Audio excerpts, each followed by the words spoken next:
Hello guys, আসসালামু আলাইকুম। তো সবাই কেমন আছেন? আশা করি সবাই ভালো আছেন আর আমরাও ভালো আছি। তো আমার কিছুদিন ধরে মুরগি ছাড়া একদমই ভাত খেতে ভালো লাগতেছিল না।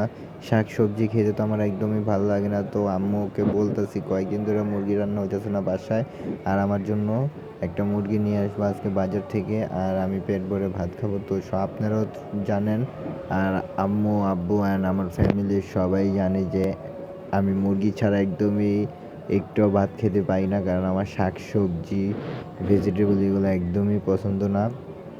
তো আজকের ভিডিওটা দেখবেন যে মুরগি রান্নাটা অন্য প্রসেসে, সবাই তো আলু দিয়ে রান্না করে, আজকে আম্মু মিষ্টি কুমড়া, আলু আর হলো মুরগির পাখনা, চামড়া, পাও এগুলা দিয়ে রান্না করবে, আর সাথে কিছু মাংস দিবে। এই রান্নাটা অনেক বেশি মজা লাগে, কারণ আম্মু এই রান্নাটা গ্রামে গেলে বেশিরভাগ রান্না করে নানুর থেকে দেখে।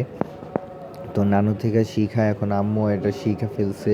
তো আপনারা কে কে এরকম করে রান্না আমাদের নতুন নতুন রেসিপিগুলো দেখতে চান, তারা একটু কমেন্ট করে জানাবেন, আর আমাদের পাশে থাকবেন অলওয়েজ।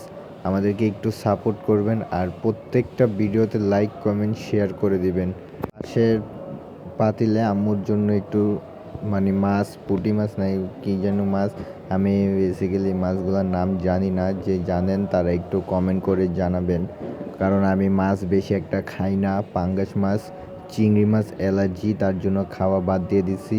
আর হলো পাঙ্গাস মাছই এখন বেশি খাই। দেখেন মুরগির মাংসটা একদম হয়ে গেছে, আর একদম এত সুন্দর একটা ফ্লেভার আসছে মিষ্টি কুমড়োর সাথে আলু, আর আজকে মুরগির মাংস আমার খুব ভাল লাগতেছে। আর আমার আজকে এত মজা করে ভাত খাইতে হবে, কারণ আমি এই কয়েকদিন ভাত একদমই খাইতে পারি নাই। তো আমি মুরগির মাংস ছাড়া একদমই খাইতে পারি না, একদমই না। আর আমাদের বাসায় অলওয়েজ অলওয়েজ একটু না কোনো মাংস থাকবই, আমার জন্য হোক, এটা আমাদের বাসায় থাকবেই, কারণ মাংস ছাড়া আমার কোনো কথাই হয় না। তো দেখতে দেখতে আম্মুর পুরাই মাংসটা হয়ে গেছে রান্না। তো মাংস রান্না হওয়ার পরে আম্মু একটু উপর দিয়ে জিরা গুঁড়া দিয়ে দিতেছে, কারণ ফ্লেভারটা আরেকটু সুন্দর আসার জন্য আর মজা হওয়ার জন্য। তো আজকের ভিডিওটা এতটুকুই ছিল। সবাই লাইক কমেন্ট শেয়ার করে দিবেন, আর আমাদের নতুন নতুন ভিডিওতে দেখার জন্য